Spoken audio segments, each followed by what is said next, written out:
Hello, everyone. Today we're going to discuss the books I might probably or possibly read in the coming year. This video will basically serve as an outline for what some of the possible topics on this YouTube channel will likely or possibly be in the coming months. It's not likely that I'll read all of these. It's also not likely, well, it's also almost guaranteed that I will read more and different books than the ones I'm talking about here. But I thought I'd just highlight some of the main themes and main topics that I'm going to hopefully be covering in my lifelong learning, self-education, either so that you can follow along with at least one or two of these books if they pique your interest, or even if you don't have an interest in specifically reading these or very many of the books I'm talking about here, I think that being aware of what other people are interested in, even if you're not also interested in it, can sometimes be useful. But there's some popular things on here too, like we're going to start off with The Odyssey. I've never read Homer. I did recently read like a graphic novel edition or rendition of the Iliad, just to get a sense of the story. But my thinking here is to have actually read the Odyssey before maybe checking out the Christopher Nolan film whenever that comes out sometime a few months from now. I don't remember the last time I've gone to a film in theaters, at least like a big name film like that. I think most films just kind of follow the same template, and it's like you've seen one, you've seen them all, right? You don't need to watch any more. But I know that probably there'll be a number of people discussing it on the internet, and maybe that would be a worthwhile discussion, at least for a bit. Also, at some point, I would like to read Homer anyway, especially because epic poetry is going to be, in all likelihood, the theme for the next podcast episode. I realized that it's epic poetry, namely perhaps Beowulf, that first kind of got me into reading literature, or it's one of the things that more solidified me on the path of reading classic books. And I also just love the idea of a story that tries to be as grand as possible. Like if you're gonna spend time making art, like why not go all out, right? And with epic poetry, that's kind of what it is. Let's tell the story of our whole history, of our whole nation, of all the kings and all the battles and all the exploits, and sometimes all the journeys and romances, with like Nizami Ganjavi, right? It doesn't always have to be just about war. But in specific, the Ramayana and the Shahnameh are two very, very beautiful epics from Persia and India, respectfully. Last year I read an abridgment of the Mahabharata. It was absolutely amazing. So at some point, I'm looking forward to finding. Well, I actually have a couple of editions of these lined up that I can read front to back and just get a basic sense of the story. I'm also going to be reading a little bit of manga. I used to be much more into comics than I am now, but kind of in the past, I already mentioned the Iliad graphic novel that I read. I've sort of been thinking about reading a little bit more manga. I think some of the series that I've pictured here are really brilliant, really worth our time, even if we're and I mean like not just as pop culture. I think the heroic attitude of Luffy and Naruto, and even kind of just the whole shonen like structure, is something that is actually like worth thinking about, something that's really inspiring, obviously to a lot of people on like an entertainment level.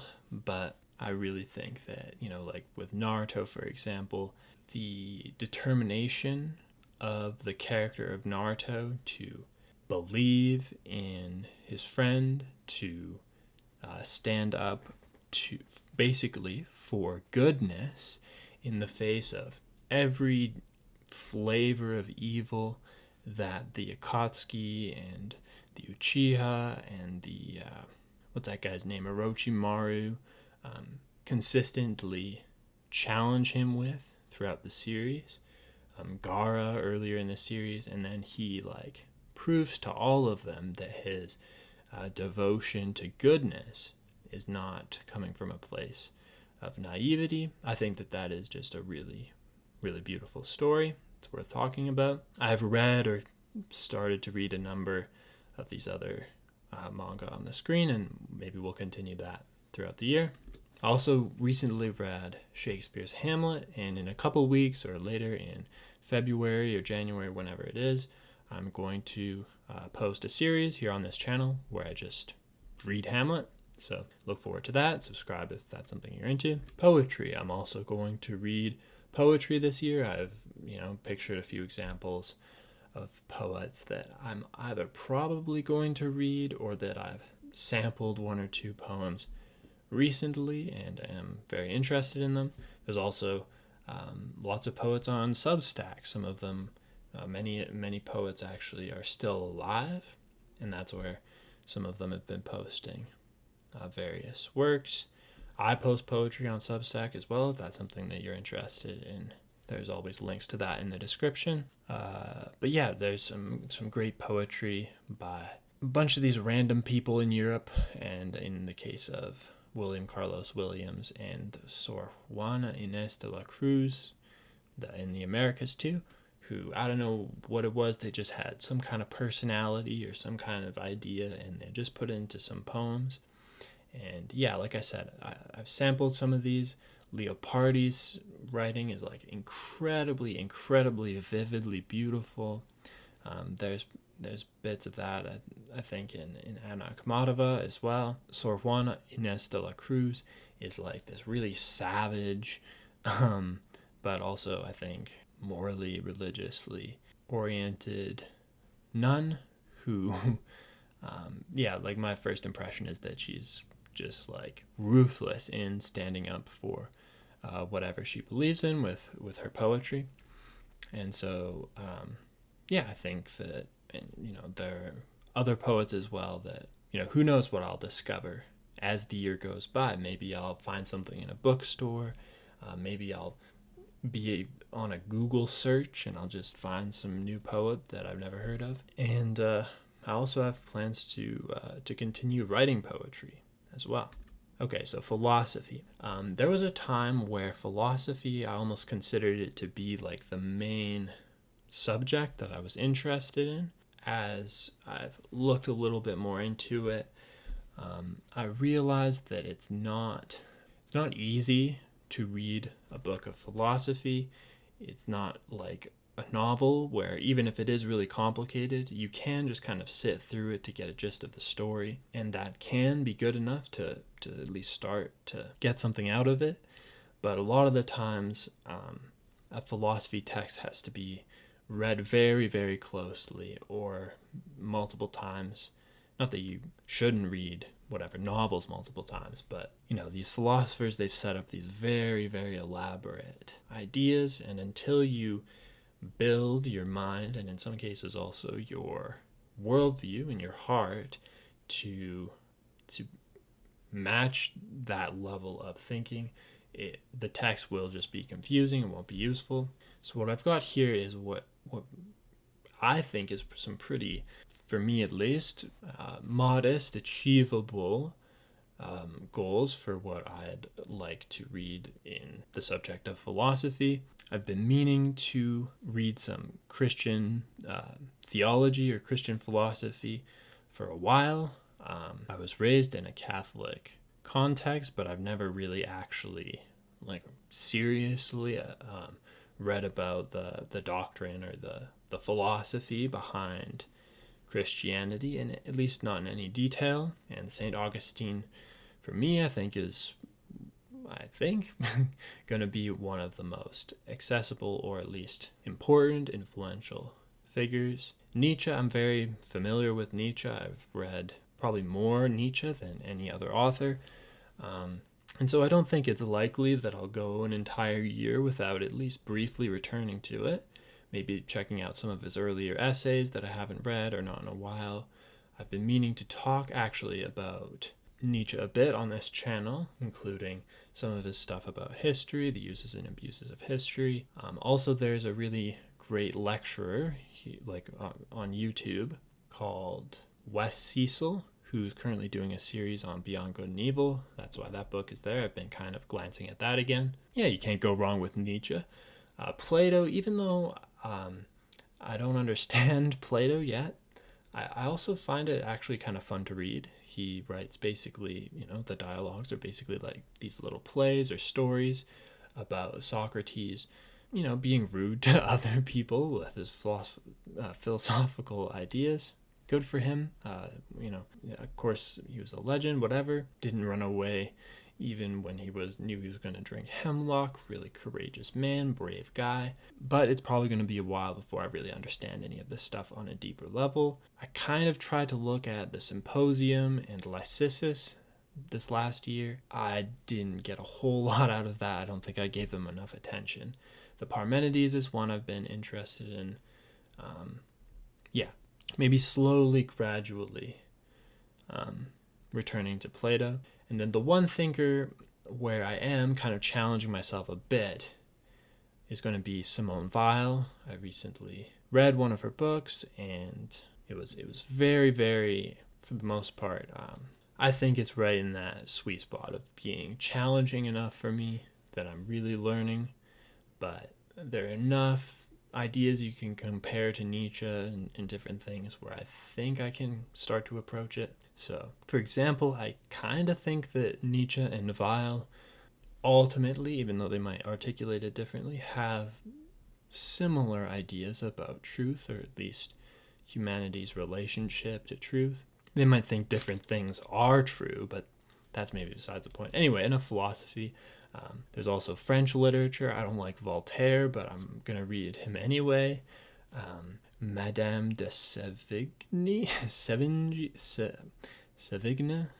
I don't know how to say that. Apparently wrote some interesting letters. I'm interested in kind of putting my reading from the perspective of primary historical sources that are like this, that are like in lots of detail about inner feelings, observations about society, and I think in the case of Madame Sévigné, however you say that, stuff about the court, I think this is like whatever, the court of Versailles or wherever she's dealing with that. I haven't looked at it in detail yet.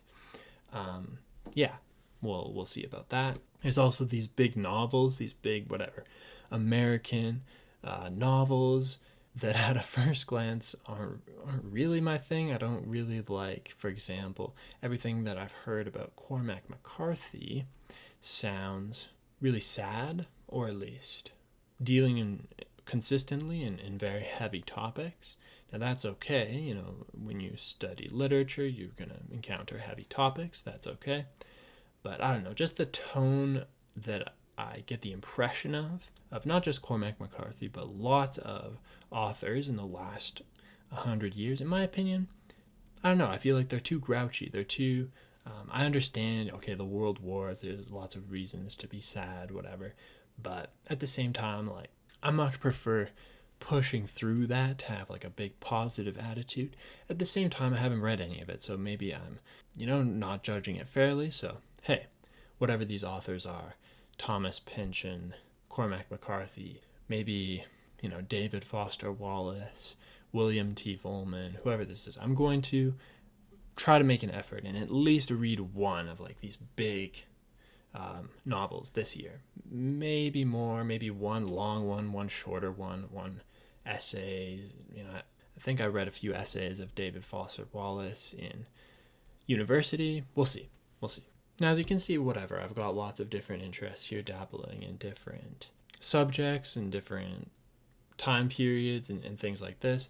But one subject that's really starting to get my interest really intensely is Islam and the history and poetry and philosophy of the various regions of the Muslim world. I've already read a few of like the poets. I might have mentioned Nizami Ganjavi earlier on, and I have tried months, maybe a year or so ago, to read the Quran, or also I tried to read Attar, the Conference of the Birds, and I realized that they will take some like serious attention, and basically that's the word, attention, to read them properly, because many of the statements and ideas and values articulated in these works are going to be different to the ones that I was raised in. That's part of why I'm so interested in it, is in part because of the novelty of it.